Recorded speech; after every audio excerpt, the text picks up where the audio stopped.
Hi ಗೆಳೆಯರೇ, ನಿಮಗೆ CBL ಚಲುವ ಧ್ವನಿ ಲೋಕಕ್ಕೆ ಸ್ವಾಗತ. ಇವತ್ ನಾವು ಈ ಸೀರೀಸ್ ನ ಎಪಿಸೋಡ್ 3 ನ ನೋಡೋಣ. ಫಸ್ಟ್ ಅಂಡ್ 2 ಎಪಿಸೋಡ್ ನ ಯಾರಿಗೂ ನೋಡಿಲ್ಲ ಅವ್ರಿಗಾಗಿ ಲಿಂಕ್ ನ ಮೇಲೆ ಐಕಾರ್ಡ್ ನಲ್ಲಿ ಮತ್ತೆ ಡಿಸ್ಕ್ರಿಪ್ಷನ್ ನಲ್ಲಿ ಕೊಡ್ತೀನಿ, ಅದನ್ನ ನೋಡಿ ಆಮೇಲೆ ಇದನ್ನ ನೋಡಿ. ಲಾಸ್ಟ್ ಎಪಿಸೋಡ್ ನ ಎಂಡಿಂಗ್ ನಲ್ಲಿ ನಮ್ಮ ಪ್ರೊಫೆಸರ್ ರೆಕ್ಕಲ್ ಗೆ ಫೋನ್ ಕೊಟ್ಟು ಹೆಲ್ಪ್ ಮಾಡ್ತಾರೆ. ಸೊ ಅದರಿಂದ ರೆಕ್ಕಲ್ ಅವರ ಅಮ್ಮನ ಹತ್ರ ಮಾತಾಡಿ ನೆಕ್ಸ್ಟ್ ಈ ಕೇಸ್ ನ ಕೊಟ್ಟ ಸುಪೀರಿಯರ್ ಆಫೀಸರ್ ಗೆ ಕಾಲ್ ಮಾಡ್ತಾಳೆ. ಬಟ್ ಅವರು ರಿಸೀವ್ ಮಾಡಲ್ಲ. ಸೊ ವಾಯ್ಸ್ ಮೆಸೇಜ್ ನ ಕಳಿಸ್ತಾಳೆ, ಈ ತರ ಇನ್ಮೇಲೆ ಈ ಕೇಸ್ ನಾನು ಕಂಟಿನ್ಯೂ ಮಾಡಕ್ ಆಗಲ್ಲ, ಬಿಕಾಸ್ ಅವರು ಕೇಸ್ ನ ಬೇರೆ ದಿಕ್ಕಿನಲ್ಲೇ ತಗೊಂಡ್ ಹೋಗ್ತಾವ್ರೆ, ಅದಕ್ಕೆಲ್ಲ ನಾನು ಇನ್ವಾಲ್ವ್ ಆಗಕ್ ಆಗಲ್ಲ. ಸೊ ನಾನು ಈ ಕೇಸ್ ಇಂದ ಹೊರ ಬರ್ತೀನಿ ಅಂತ ಕಳಿಸ್ತಾಳೆ. ಇಲ್ಲಿ ಹಿಂಗೆ ನಡೀತಾ ಇದ್ರೆ ಅಲ್ಲಿ ಒಳಗೆ ಬ್ಯಾಂಕ್ ನಲ್ಲಿ ನಮ್ಮವರು ದುಡ್ಡನ್ನ ಪ್ರಿಂಟ್ ಮಾಡೋಕೆ ಸ್ಟಾರ್ಟ್ ಮಾಡೋರಲ್ಲ, ಸೊ ಅದು ಕಂಟಿನ್ಯೂ ಆಗ್ತಾ ಇದೆ. 1 ಅವರ್ ನಲ್ಲಿ 8 ಮಿಲಿಯನ್ ಯೂರೋ, 1400 ಬಂಡಲ್ ಪೇಪರ್ ಇದಕ್ಕೆ ಖರ್ಚಾಗಿದೆ. ಸೊ ಟೋಟಲ್ ಆಗಿ 1,40,40,000 ಯೂಎಸ್ ಕಂತೆಗಳನ್ನ 50 ಪ್ರಿಂಟ್ ಮಾಡೋರೆ. ಬಟ್ ನಮಗಾಗಿ ಪ್ರೊಫೆಸರ್ ಎಲ್ಲ CCTV ಅಂಡ್ ಪೊಲೀಸ್ ಅವರ ಇನಿಷಿಯೇಟಿವ್ ಏನೇ ಇದ್ರು ಹೊರಗಿನಿಂದ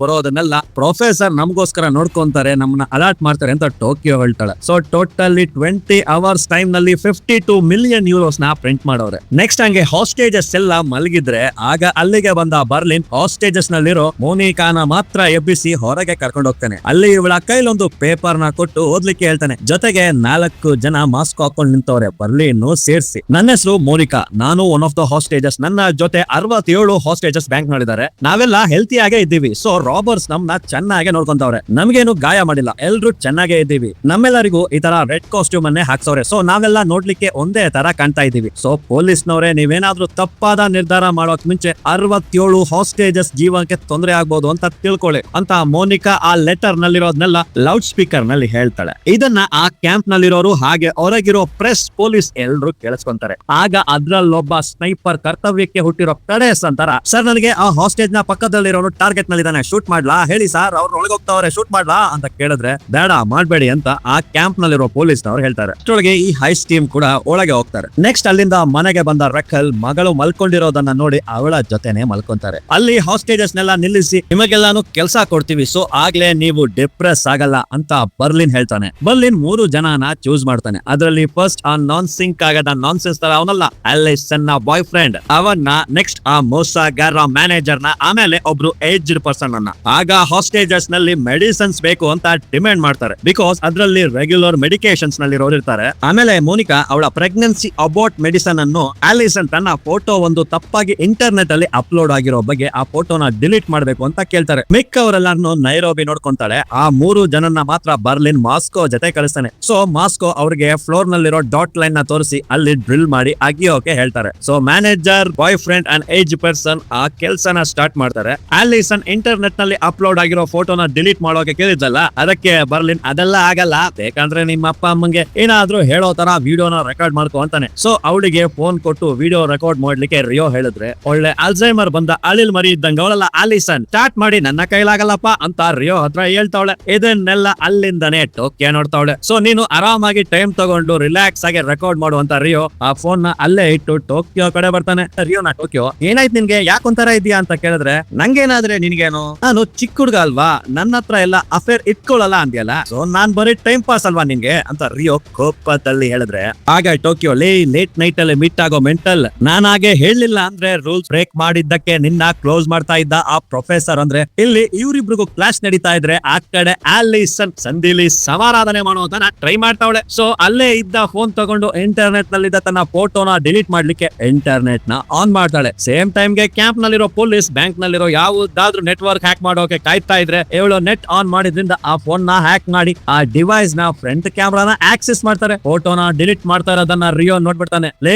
ಸೈಕಲ್ ಗ್ಯಾಪ್ ಅಲ್ಲಿ ಆಪ್ ಬಿಡಕ್ ನೋಡ್ತೀಯಲ್ಲೇ ಅಂತ ಕಿತ್ಕೊಂಡ್ರೆ, ಬಿಕಾಸ್ ಇಂಟರ್ನೆಟ್ ನ ಯೂಸ್ ಮಾಡಿದ್ರೆ ಪೊಲೀಸ್ ಹಿಡಿದ್ಬಿಡ್ತಾರೆ ಅಂತ ಗೊತ್ತಿದೆ, ಅದಕ್ಕೆ ಎಲ್ಲಾ ನೆಟ್ವರ್ಕ್ ಅಂಡ್ ಕಮ್ಯುನಿಕೇಶನ್ ನ ಕಟ್ ಮಾಡೋಕೆ ಹೇಳಿರ್ತಾರೆ ಪ್ರೊಫೆಸರ್. ಸೊ ಆ ಫ್ರಂಟ್ ಕ್ಯಾಮ್ರಾನ ಆಕ್ಸೆಸ್ ಮಾಡಿದ್ರಿಂದ ರಿಯೋ ಫೋನ್ ಕಿತ್ಕೋಬೇಕಾದ್ರೆ ಅಕಸ್ಮಾತ್ ಆಗಿ ಫೇಸ್ ಕ್ಯಾಮ್ರಾಗೆ ರಿವೀಲ್ ಆಗೋಗುತ್ತೆ. ಇದನ್ನ ಪೊಲೀಸ್ನವರು ಕ್ಯಾಪ್ಚರ್ ಮಾಡ್ಕೊಂತಾರೆ. ಸಿಕ್ಕಾಕೊಂಡ್ರು ಅಂತ ಫಾರನಲ್ ಮುಖ ಅರಳೋಗಿದ್ರೆ ನೆಕ್ಸ್ಟ್ ಬ್ಯಾಂಕ್ ನ ಒಳಗೆ ಮ್ಯಾನೇಜರ್ ಅಂಡ್ ಬಾಯ್ ಫ್ರೆಂಡ್ ಹಳ್ಳ ತೆಗಿತಾ ಇದ್ರಲ್ಲ, ಅಲ್ಲಿಗೆ ಬಂದ ಮಾಸ್ಕೋ ಆ ಏಜ್ಡ್ ಪರ್ಸನ್ ನ ಅಲ್ಲಿಂದ ಕರ್ಕೊಂಡು ಹೋಗ್ತಾನೆ. ಸೊ ಇವ್ರಿಬ್ರೇ ಇರ್ಬೇಕಾದ್ರೆ ಅಲ್ಲಿಂದ ತಪ್ಪಿಸ್ಕೊಳ್ಳೋ ಪ್ಲಾನ್ ಬಗ್ಗೆ ಮಾತಾಡ್ತಾ ಅಲ್ಲಿಂದ ಎಸ್ಕೇಪ್ ಆಗೋಕೆ ನೋಡಿದ್ರೆ ಆಗೊಂದು ಪ್ಲಾಸ್ಟಿಕ್ ಎಕ್ಸ್ಪ್ಲೋಸಿವ್ ನ ನೋಡಿ ಭಯ ಪಡ್ಕೊಂಡು ಅಯ್ಯೋ ಇವರ ಸಾವಾಸನೆ ಅಲ್ಲ ಅಂತ ವಾಪಸ್ ಆ ಡ್ರಿಲ್ಲಿಂಗ್ ಜಾಗಕ್ಕೆ ಬರ್ತಾರೆ. ನೆಕ್ಸ್ಟ್ ರೇಕಲ್ ಗೆ ಅವರ ಚೀಫ್ ಆಫೀಸರ್ ಫೋನ್ ಮಾಡಿ, ಯಾಕಮ್ಮ ನೀನು ಈ ಕೇಸ್ ನಿಂದ ಹೊರ ಹೋಗ್ತೀನಿ ಅಂತ ಮೆಸೇಜ್ ಎಲ್ಲ ಮಾಡಿದ್ಯಾ, ಇಲ್ಲಿ ನೋಡು ಈಗ ನನಗೆ ಈ ಕೇಸ್ ಕೇಸ್ ನಲ್ಲಿ ನೀನಿರೋದು ತುಂಬಾನೇ ಮುಖ್ಯ. ಅವಾಗ್ಲೇ ನಾವು ಈ ಕೇಸ್ ನ ಮಿನಿಮಮ್ ಡ್ಯಾಮೇಜ್ ನಿಂದ ಕ್ಲಿಯರ್ ಮಾಡ್ಕೋಬಹುದು. ಸುಮ್ನೆ ಬಂದು ಜಾಯಿನ್ ಮಾಡಮ್ಮ ಅಂತ ಅವ್ರು ಹೇಳಿದ್ರೆ ರೆಕ್ಕಲ್ ಕೂಡ ಓಕೆ ಅಂತ ಹೇಳಿ ಮತ್ತೆ ಆ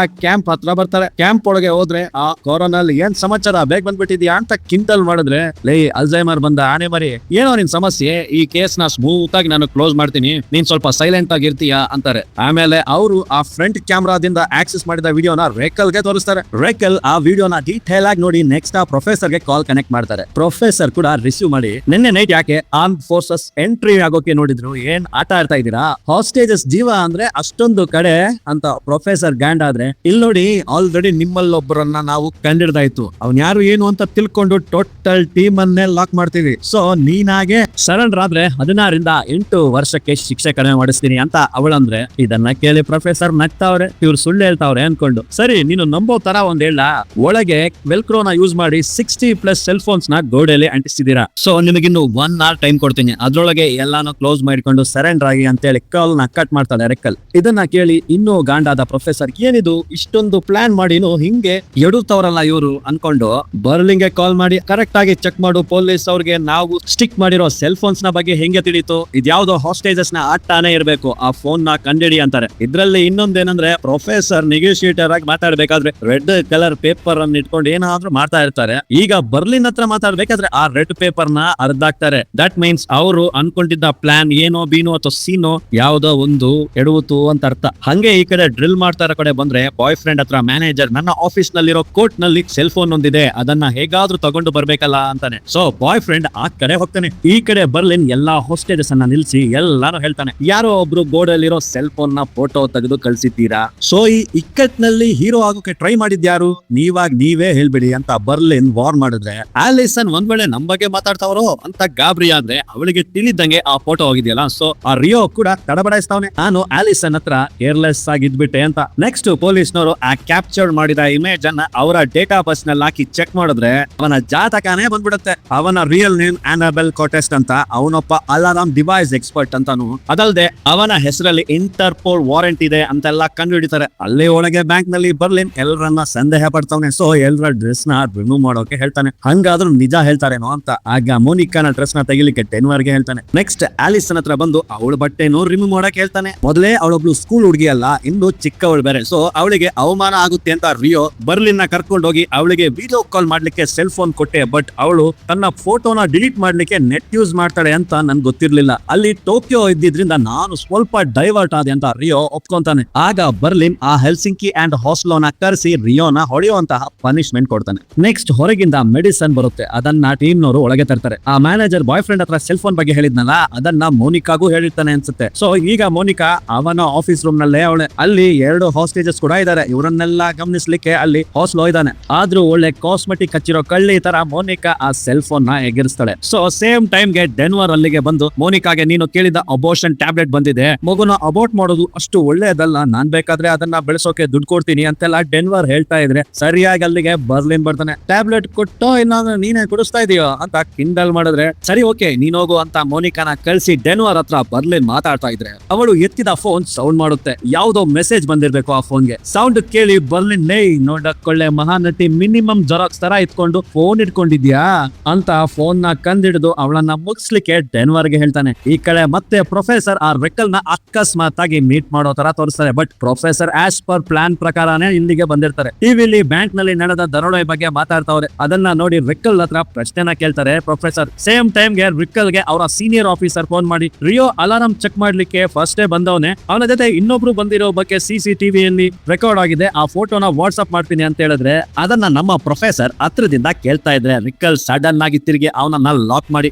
ಯಾರೋ ನೀನು, ಯಾವಾಗ್ಲೂ ನನ್ನ ಹಿಂದೆನೆ ಇರ್ತೀಯಾ, ಪ್ರಶ್ನೆ ಎಲ್ಲಾ ಕೇಳ್ತೀಯಾ, ಹೇಳು ಯಾರು ನೀನು, ಎಲ್ಲಿ ನಿನ್ನ ಹತ್ರ ಇರೋ ರೆಕಾರ್ಡರ್ ಎಲ್ಲಿ ಅಂತ ರಿಕ್ಕಲ್ ಸರ್ಚ್ ಮಾಡ್ತಾವಳೆ. ಅದನ್ನ ನೋಡಿ ಅಯ್ಯಯ್ಯೋ ಕಂಡಿಡ್ಬಿಟ್ಲಾ ಅಂತ ನಾವು ಗಾಬರಿ ಆದ್ರೆ ರಿಕ್ಕಲ್ ಪ್ರೊಫೆಸರ್ ನ ಜಸ್ಟ್ ಒಬ್ಬ ರಿಪೋರ್ಟರ್ ಅಂತ ತಿಳ್ಕೊಂಡವಳೆ. ಆಗ ಮಧ್ಯ ಬಂದ ರೆಸ್ಟೋರೆಂಟ್ ನ ಸಪ್ಲೈಯರ್, ಮೇಡಮ್ ಅವ್ರು ಇಲ್ಲಿಗೆ ಆಗಾಗ ಬರ್ತಾ ಇರ್ತಾರೆ, ನನ್ಗೆ ಅವ್ರು ಚೆನ್ನಾಗಿ ಗೊತ್ತು ಅಂತಂದ್ರೆ ರಿಕ್ಕಲ್ ಅಲ್ಲಿಂದ ಹೊರಡ್ತಾಳೆ. ನೆಕ್ಸ್ಟ್ ಡೆನ್ವರ್ ಹತ್ರ ಬರ್ಲಿನ್ ಮೋನಿಕಾನ ಕೊಲೆ ಮಾಡೋ ಕೇಳಿದ್ನಲ್ಲ, ಸೊ ಡೆನ್ವರ್ ಘಾಂಡಾಗಿ ಲಿಸ್ಟ್ ಔಟ್ ಆಗದ ಲೂಸೆ, ಯಾಕೆ ಹಿಂಗೆಲ್ಲ ಮಾಡ್ತಾ ಇದೀಯಾ ಅಂತ ಮೋನಿಕಾನ ಬೈದ್ರೆ, ಯಾಕಂದ್ರೆ ಅವನಿಂದ ಒಂದು ಚಿಕ್ಕ ಮಗುನು ಅಪೋರ್ಟ್ ಮಾಡೋದನ್ನು ನೋಡಕ್ ಆಗ್ತಾ ಇಲ್ಲ ಅಂದ್ರೆ ಅದ್ ಹೆಂಗೆ ಈಗ 2 ಜೀವನ ತೆಗಿಯೋಕಾಗುತ್ತೆ. ಬಟ್ ಏನೇ ಆದ್ರೂ ಬರ್ಲಿನ್ ನ ಆರ್ಡರ್ ಅಲ್ಲ, ಅದಲ್ಲದೆ ರೂಲ್ಸ್ ನ ಮೇಂಟೈನ್ ಬೇರೆ ಮಾಡ್ಬೇಕಲ್ಲ. ಸೊ ಮೋನಿಕಾನ ಒಂದು ಕಡೆ ನಿಲ್ಸಿ ಅವಳನ್ನ ಮುಗಿಸ್ಲಿಕ್ಕೆ ರೆಡಿ ಆಗ್ತಾರೆ. ನೆಕ್ಸ್ಟ್ ನೆಕ್ಸ್ಟ್ ಒದೆ ತಿಂದ ರಿಯೋನ ತೋರಿಸ್ತಾರೆ. ತಾಳ್ಮೆಯಿಂದ ಹೊರಗೆ ಬರ್ತಾನೆ. ಅವನ ಕೈಲಿ ಆಗ್ತಾ ಇಲ್ಲ. ಒದೆ ಅಂದ್ರೆ ಒದೆ ಅಂತ ಒದೆ. ಸೊ ಟೋಕಿಯೋ ಇವನ ಪರಿಸ್ಥಿತಿ ನೋಡಿ ಏನಾಯ್ತು ಅಂತ ವಿಚಾರಿಸಿ ತಿಳ್ಕೊಂತಾಳೆ ಏನ್ ನಡೀತು ಅಂತ.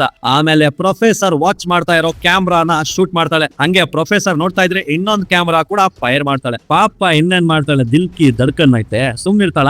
ಇನ್ಮೇಲೆ ರಿಯೋ ಮೇಲೆ ಯಾರಾದ್ರೂ ಬಂದ್ರೆ ಅಷ್ಟೇ ಅನ್ನೋ ರೇಂಜ್ ಗೆ ಪ್ರೊಫೆಸರ್ಗೆ ಕಾಲ್ ಮಾಡಿ ಆ ಟೈಮ್ ಪಾಸ್ ಕೊಟ್ಟಿರೋ ಟ್ವಿನ್ಸ್ ಈ ಬೇಕಾರ್ ಬರ್ಲಿನ್ ಎಲ್ಲರನ್ನು ಮುಗಿಸ್ತೀನಿ, ನಿಮ್ನು ಕೂಡ ಮುಗಿಸ್ತೀನಿ ಅಂತ ಆವಾಜ್ ಆಗ್ತಾ ಇದ್ರೆ ಅಲ್ಲಿಗೆ ಆ twins and Berlin with gun point ನಲ್ಲಿ ಟೋಕಿಯೋನ ಲಾಕ್ ಮಾಡಿದ್ರೆ ಆಗ ಪ್ರೊಫೆಸರ್ ನಿಮ್ಮ ಲವ್ ಇಂದ ನಿಮ್ಮಿಬ್ಬರ ಫೋಟೋಸ್ ಈಗ ಟಿವಿಲಿ ಬರ್ತಾ ಇದೆ, ರಿಯೋ ಮತ್ತೆ ನೀನು ಸಿಕ್ಕಾಕೊಂಡ್ರಿ ಅಂತ ಹೇಳ್ತಾರೆ. ಇದು ಪ್ರೊಫೆಸರ್ ಹೆಂಗೆ ಗೊತ್ತಾಯ್ತು ಅಂತಂದ್ರೆ ಅಲ್ಲಿ ರೆಸ್ಟೋರೆಂಟ್ ನಲ್ಲಿ ರಿಯೋ ಜೊತೆ ಬ್ಯಾಂಕ್ ನಲ್ಲಿ ಇನ್ನೊಬ್ಬ ಇದ್ರು ಅಂತ ಫೋಟೋ ಕಳಿಸಿದ್ರ ಚೀಫ್ ರೆಕೆಲ್ಗೆ. ಅದನ್ನ ಇವರು ನೋಡ್ತಾರೆ. 5 months ಟ್ರೈನಿಂಗ್ ಕೊಟ್ಟು ಪಕ್ಕಾ ಸ್ಕೆಚ್ ಹಾಕಿ ಕರೆಕ್ಟ್ ಆಗಿ ಹೋಗ್ತಾ ಇದ್ರ ಪ್ಲಾನ್ ಅಲ್ಲಿ ಇವರು ಬಂದು ಫುಲ್ ಆಗಿ ಹಾಳ್ ಮಾಡಾಯ್ತು ಅಂತ ಪ್ರೊಫೆಸರ್ ಅಪ್ಸೆಟ್ ಆಗ್ತಾರೆ. ಇನ್ನೊಂದ್ ಕಡೆ ಮೋನಿಕಾನ ಸಾಯಿಸ್ಲಿಕ್ಕೆ ಡೆನ್ವರ್ ಕೈಲಿ ಆಗ್ತಾ ಇಲ್ಲ. ಬಟ್ ಇವಳಿಂದ ಎಲ್ರು ಸಿಕ್ಕಾಕೊಂಡ್ರೆ ಅನ್ನೋದು ಇನ್ನೊಂದು ಭಯ. ಹಂಗೆ ಗನ್ ಪಾಯಿಂಟ್ ಅಲ್ಲಿ ಇಟ್ಟವನೆ. ಅವಳು ಅಂಗಲಾಚ್ತವಳೆ. ಡೆನ್ವರ್ ಫೈರ್ ಮಾಡ್ತಾರೋ ಇಲ್ವೋ ಅನ್ನೋ ತರ ಸೀನ್ ಟೆನ್ಸ್ ಆಗಿ ಲಾಸ್ಟ್ ಅಲ್ಲಿ ಡೆನ್ವರ್ ಫೈರ್ ಮಾಡ್ತಾನೆ. ಅಲ್ಲಿಗೆ ಎಪಿಸೋಡ್ ನ ಮುಗಿಸ್ತಾರೆ. ನೆಕ್ಸ್ಟ್ ಎಪಿಸೋಡ್ಸ್ ಗಾಗಿ ಸಬ್ಸ್ಕ್ರೈಬ್ ಮಾಡ್ಕೊಳ್ಳಿ. ಹಂಗೆ ಹೇಗ್ ಮಾಡಿದೀನಿ ಅಂತ ಕಮೆಂಟ್ ಮಾಡಿ, ಲೈಕ್ ಮಾಡಿ, ಶೇರ್ ಮಾಡಿ. Thank you.